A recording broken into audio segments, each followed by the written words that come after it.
Finally guys मेरी first salary जो है वो रिसीव हो चुकी है और सैलरी मेरी 15 जनवरी को आई थी, बट इस टाइम काफ़ी टाइम हो चुका है, यानी कि फरवरी का मंथ चल रहा है। बट वीडियो मैंने इसलिए नहीं डाला क्योंकि मेरे पास टाइम ही नहीं था, क्योंकि ऑफ इधर बहुत कम मिलता है, क्योंकि सिक्योरिटी का काम ही ऐसा है कि आपको एक तो ड्यूटी लंबी हो जाती है, 12 घंटे ड्यूटी है और स्ट्रगल इतना ज़्यादा हो जाता है इधर के आपके पास इतना टाइम और इतनी आपके पास ताकत ही नहीं बचती कि आप इधर आके वीडियो बना सको, क्योंकि आके खाना भी खाना होता है और आदमी ने अपने कपड़े कुपड़े भी धोने होते हैं। बाकी इतना इधर अच्छा है कि लॉन्ड्री सर्विस मिलती है आपको, आपकी यूनिफॉर्म जो है वो कंपनी धो देती है। और आपको पता है कि मैं इधर सिक्योरिटी गार्ड की जॉब में और इसी के रिलेटेड मैं वीडियो वगैरह डालता रहता हूँ और पिछली वीडियो भी आपने काफ़ी ज़्यादा पसंद की, लाइक किया और सब्सक्राइब भी किया, उसके लिए थैंक यू गाइस। बाकी आदमी को इधर आकर ही पता चलता है कि लाइफ कैसी है और कैसे काम किया जाता है, क्योंकि सिर्फ सिक्योरिटी गार्ड ही नहीं, बाकी भी मैं किसी ना किसी की बात करूँ, कोई भी काम की बात करूँ तो इधर हर कोई भाग ही रहा है, एक मिनट नहीं कोई रुकता, किसी के पास टाइम ही नहीं है भाई। कोई डिलीवरी कर रहा है, कोई कंस्ट्रक्शन का काम कर रहा है। इवन आप मुझसे क्वेश्चन करते हैं कि कितना हार्ड काम है कितना नहीं है। अपनी बात करूं तो ठीक है, काम हार्ड है, बहुत ज़्यादा हार्ड है, बट मेरे से डबल एज वाले भी इधर जो हैं वो काम कर रहे हैं, जो डिलीवरियां कर रहे हैं। मैंने इधर 50 से लेकर 60 साल की उम्र तक के भी बंदे देखे हैं जो डिलीवरियां कर रहे हैं, सारा सारा दिन वो काम करते हैं। और सैलरी भी मैं आपको बताऊंगा कि मेरी कितनी आई है, बट मैं उससे पहले आपको बता दूं कि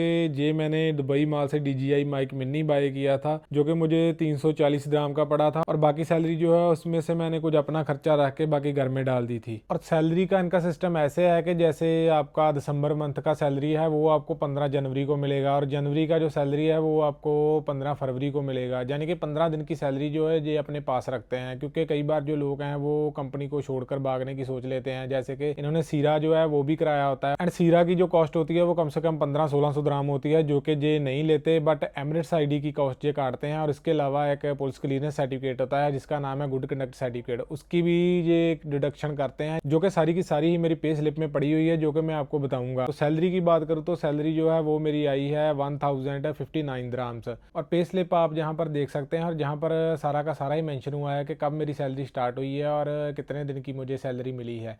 तो सबसे पहले बात करूँ तो मैं इधर आया था 21 नवंबर को, तो उसी दिन मेरा जो है काम स्टार्ट हो गया था, मेरा मतलब एंट्री डल गई थी इधर। तो 21 डेज के लिए ये आपको फूड जो है फ्री देते हैं, बट उसके बाद ये फूड की डिडक्शन करना शुरू कर देते हैं। बट वो भी ऐसे होता है कि जब आपका सीरा कंप्लीट हो गया है, आपकी EPT जो टेस्ट है सब कुछ हो चुका है, तो उसके बाद आपका सब कुछ अगर क्लियर हो गया तो 21 डे के बाद अगर आपका 30 दिन के बाद भी क्लियर होता है तो जो पहले दिन पड़े हुए हैं तो वो भी इनके साथ ही ऐड हो जाएंगे, उसकी बेसिक पे आपको मिलेगी। जैसे कि मैं 21 नवंबर को आया था तो मेरा सीरा जो है वो हुआ था 15 दिसंबर को, यानी कि मेरे 3-4 दिन ऊपर हो चुके थे 21 डेज के। तो उसके बाद भी इन्होंने जब मेरा सीरा क्लियर हो गया, मैं ड्यूटी पर जाने लग गया, तो उसके बाद मेरे सारा का सारा इन्होंने एडजस्ट करके 21 डे को साइड पर रख के उसके बाद मेरी बेसिक पे स्टार्ट कर दी, जो कि 1200 दिरहम है। तो जहां पर आप देख सकते हैं कि मेरी बेसिक पे जो है वह 12 दिसंबर को स्टार्ट हुई थी और 20 दिसंबर तक मैं किधर भी ड्यूटी पर नहीं गया था, बट फिर भी मेरी बेसिक पे तब तक डली थी। और उसके बाद इन्होंने मेरी ड्यूटी वगैरह स्टार्ट कर दी, बट 21 को मेरा ऑफ डाल दिया। उसके बाद मेरी ट्रेनिंग थी 3 दिन की, तो ट्रेनिंग की भी मुझे पता नहीं कि उसकी बेसिक सैलरी ही मिलती है कि जहाँ कैसा मिलता है, शायद बेसिक सैलरी ही मिली है उसकी भी। उसके बाद आप जहाँ पर चेक कर सकते हैं हर डेट के नीचे 12 लिखा है, यानी कि 12 आवर की शिफ्ट मैंने की है।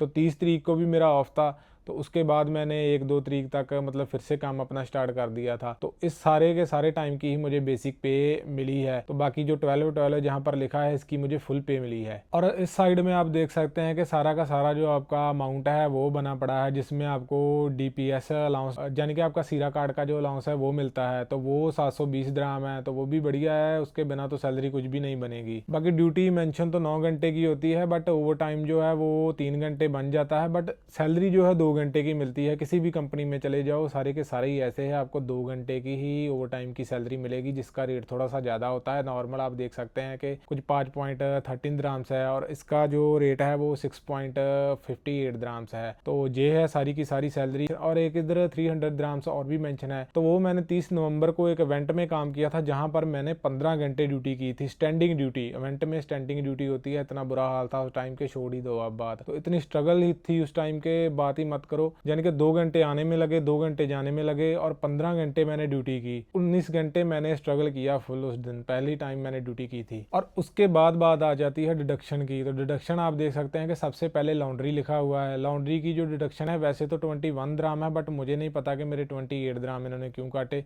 बाकी चलो छोड़ो, कोई बात नहीं, वो भी आप इंक्वायरी डाल सकते हैं इनकी ऐप के ऊपर, वो मैंने डाली हुई है। और उसके बाद आ जाता है गुड कंडक्ट सर्टिफिकेट, यानी कि पुलिस का सर्टिफिकेट। तो इसके भी 53 दराम से 4 मंथ के लिए काटें। ये कुछ 220 दराम का बनता है, तो इसके 4 मंथ के लिए पैसे कटेंगे। उसके बाद बस आपको ये पैसे मिलेंगे। और तीसरा है एमरेट्स आईडी का। एमरेट्स आईडी के भी पैसे 60 दराम के आसपास करते हैं। 59 दराम इधर लिखा हुआ है। तो 59 दराम जो है वो आपके 6 मंथ के लिए ये डिडक्ट करेंगे और 6 मंथ के बाद आपकी सैलरी में ऐड होना शुरू हो जाएगा, क्योंकि उसके बाद डिडक्शन नहीं होगी। और लास्ट में आ जाता है फूड। तो फूड जो है वो भी इन्होंने उसी टाइम स्टार्ट किया जब से मैंने मतलब अपना सीरा वगैरह कंप्लीट कर लिया था। और बेसिक पे के साथ साथ ये फूड की डिडक्शन भी ऑटोमेटिकली काटना शुरू कर देते हैं। ये नहीं है कि अगर आप नहीं खाना चाहते तो आपको ये पैसे देंगे, ऐसा नहीं है। और फूड की डिडक्शन आप जहाँ पर चेक कर सकते हैं, जो कि मेरी सैलरी स्लिप पर है। बट इधर मैं आपको प्लान्स भी दिखा देता हूँ कि कौन कौन सा प्लान आप कितने पैसे में बाय कर सकते हैं। तो ये सारी चीज़ें कंपलसरी हैं, आपको मिनिमम जो है वो बाय करना ही पड़ेगा। तो मिनिमम 110 ग्राम्स का है, अगर आप वो बाय कर लो तो बाकी खाना आपको बाहर से खाना पड़ेगा। मतलब कि स्ट्रगल बहुत ही ज़्यादा है इधर। बाकी मैं आपको ये नहीं कहता कि आप इस कंपनी में आओ या इस कंपनी में ना आओ या किसी और कंपनी में आओ, बट अगर आपको ट्राई करना है, अगर आगे बढ़ना है तो साइड हसल कर सकते हैं आप कोई ना कोई। या इसके साथ साथ कुछ लोग इधर आते हैं, वो लाइसेंस बना लेते हैं और थोड़े टाइम बाद चले जाते हैं और कंपनी चेंज कर लेते हैं। आपको 6 मंथ तक इधर कोई रोक सकता है, उसके बाद कोई नहीं रोक सकता। 6 मंथ से पहले भी अगर आप जाना चाहते हो तो आप थोड़ा बहुत आप सैलरी से पैसा पे करके अपना जा सकते हो, तो उसमें कोई इतनी बड़ी दिक्कत नहीं है। बाकी आने की मर्जी आपकी है, आना है या नहीं आना है वो आप पर डिपेंड करता है। और सेविंग की बात करूँ तो सेविंग आपको आराम से 1600-1700 दराम बच जाते हैं, क्योंकि खाना अगर 2 टाइम का आप लगा लो तो 1 टाइम का जो आप ओट्स वगैरह कुछ भी अपनी मर्जी से, सुबह का खाना इतना खाता भी नहीं है आदमी, तो अपनी मर्जी से कुछ ना कुछ आप ऐड करके खा सकते हो, जिसका 250 दराम तो लंच एंड डिनर का हो गया। एंड सुबह का आप 100 दराम मानकर चलो कि 100 दराम का आप कुछ अच्छा बढ़िया भी खा लेते हो तो मंथ में 100 दराम खा लोगे। बाकी 100 दराम आपके इंटरनेट के हो गए और 100 दराम आप अपनी कॉस्मेटिक कुछ और भी जो लेना है उसके लिए लगा लो। इतनी सारी कॉस्ट बन जाती है डालकर, यानी कि आपका 500 से 600 दराम खर्चा आ जाता है मंथ का, फूड वगैरह का डिडक्शन इसमें ऐड करके। बाकी घूमने फिरने की बात करूँ तो वो आपको टाइम ही नहीं मिलेगा इतना कि आप हर बार घूम सको, क्योंकि कई बार छुट्टी है बंदों को 20-20, 30-30 दिन नहीं मिलती। मेरा तो सही है, चलो मुझे छुट्टी किसी ना किसी वजह से मिल गई तो सही है, चल रहा है। पिछली बार भी मुझे 15 दिन बाद छुट्टी मिली थी और अब मुझे 10 दिन बाद ही छुट्टी मिल गई है। तो बात ऐसी है कि जो इन्फ्लुएंसर वगैरह इधर वीडियो डालकर बताते रहते हैं कि ऐसा है वैसा है, वो चीजें मिडिल क्लास बंदे के लिए नहीं है। जहाँ तो आपके पास पैसा बहुत है वो आ सकता है इधर, उनके लिए नॉर्मल चीज है। तो जो हम जैसे वर्कर है उनके लिए इधर स्ट्रगल ही है, जितनी कर सको कर लो और उसमें भी कोई ना कोई लूप होल ढूंढो, आगे बढ़ने की कोशिश करो, अदरवाइज इधर का इधर ही रहोगे। बाकी एक बात और है कि जब बंदे की अपनी सैलरी आती है ना, खुद आदमी कमाने लग जाता है तो उसका मजा भी बहुत आता है यार, वो भी कुछ अलग ही नशा होता है। आदमी जब इधर आता है तो तब तो भागने की ही कोशिश करता है कि किसी ना किसी तरीके से 1 साल लगाऊं या 6 मंथ लगाऊं, इधर से चला जाऊं। कुछ तो लोग ऐसे भी मैंने देखे हैं जो 1 मंथ में ही जाने की बात करते हैं, बट एक बार आप टिक गए, आपको फर्स्ट सैलरी मिल गई, उसके बाद आदमी को नशा हो जाता है कि बस हाँ सैलरी आ रही है तो काम चल रहा है, तो आदमी टाइम लगाता 1-2 साल आराम से निकाल लेता है इधर। बस थोड़ा सा पेशेंस चाहिए आदमी के अंदर तो काम सारे हो जाते हैं, बट अगर सब्र हो तो आदमी थोड़ा सा अपने आप को संभाल ले तो अच्छे से हो जाता है, बस इतना फर्क है। और अगर आप इधर से जाने की कोशिश करोगे, जहाँ उधर भागने की कोशिश करोगे, उधर से जिल्लत अलग मिलेगी आपको और इधर से जो पैसा वेस्ट करोगे वो अलग। सो थोड़ा सा पेशेंस जो है वो बहुत ज्यादा इंपॉर्टेंट है।